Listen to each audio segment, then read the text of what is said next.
భద్రకాళి ఆలయంలో ఈ నెల 19వ తేదీ నుండి 30వ తేదీ వరకు నిర్వహించబోయే కళ్యాణ బ్రహ్మోత్సవాల పోస్టర్ను ఆవిష్కరించడం జరిగింది. ఈ సందర్భంగా దేవాలయ శాఖ అధికారులు మాట్లాడుతూ ఉత్సవ ఏర్పాట్లు, విశేష పూజలు, కళ్యాణ వేడుకలు, భక్తులకు సంబంధించిన ఏర్పాట్ల గురించి వెల్లడించారు. ఈ కార్యక్రమంలో ఆలయ ప్రధాన అర్చకులు, దేవాలయ శాఖ అధికారులు, ఆలయ ధర్మకర్తలు పాల్గొన్నారు.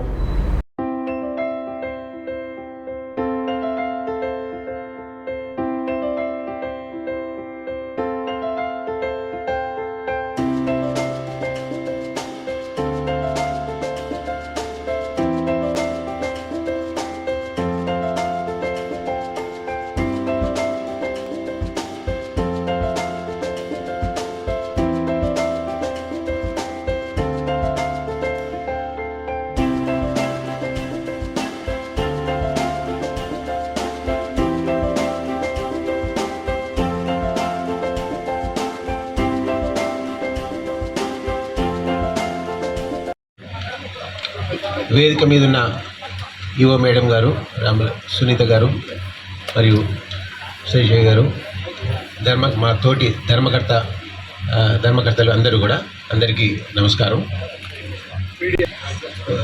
ప్రెస్ మీట్కి వచ్చిన మీడియా మిత్రులందరికీ కూడా హృదయపూర్వక నమస్కారం, అభినందనలు. ఈ ప్రతి సంవత్సరం జరిగే ఈ బ్రహ్మోత్సవాల సందర్భంగా ఈ సంవత్సరం కూడా మనం ఈ వైశాఖ పాడ్యం నుండి 19వ తారీఖు నుండి 30వ తారీఖు వరకు దిగ్విజయంగా అమ్మవారి బ్రహ్మోత్సవాలు జరుపుతున్నాము.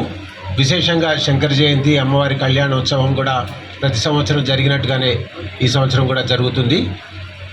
ప్రతి సంవత్సరం లాగానే ఈ సంవత్సరం కూడా అన్ని కార్యక్రమాలు కూడా భక్తుల ప్రోత్సాహంతో జరుగుతుంది.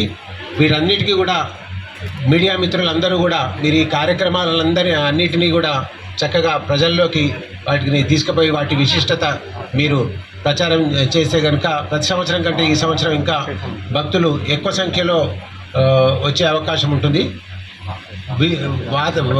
ఈసారి డెవలప్మెంట్ సందర్భంగా ప్లేస్ కూడా చాలా విశాలంగా ఏర్పాటు చేయడం అయింది. పోయినసారి కంటే కూడా ఈసారి కంజెషన్ తక్కువ ఉండేటట్టుగా ఎంతమంది భక్తులు వచ్చినా కానీ స్పేస్ కన్స్టెంట్ లేకుండా ఏర్పాట్లు కొంచెం విశాలంగా జరిగింది. ఈసారి స్పేస్ చుట్టూ కూడా పక్కన పార్కింగ్ స్పేసే కానీ భక్తులకు ఉండడానికి చేసే కానీ ఒకటే ఇబ్బంది ఏంటంటే ఎండాకాలం వేడి యొక్క ఇబ్బంది ఉంటుంది. దానికి అనుగుణంగా మేడం గారు చెప్పినట్టుగా నీడల కోసం ఈ పందిర్లు వేయడము, టెంట్స్ వేయడము కూడా జరుగుతుంది.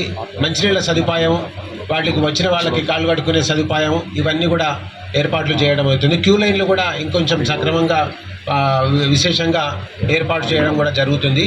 మీడియా మిత్రులందరికీ కూడా మా తరఫున ప్రార్థన ఏమంటే మీరు ఎవరికి ఏ రకమైన ఇబ్బందులు వచ్చినా కానీ ప్రజల నుండి మీరు గ్రహించి మీరు మాకు సూచనలు ఇస్తే కనుక ఆ సూచన ప్రకారం కూడా మేము దానికి అనుగుణంగా అన్ని రకాల ఏర్పాట్లు కూడా చేస్తాము.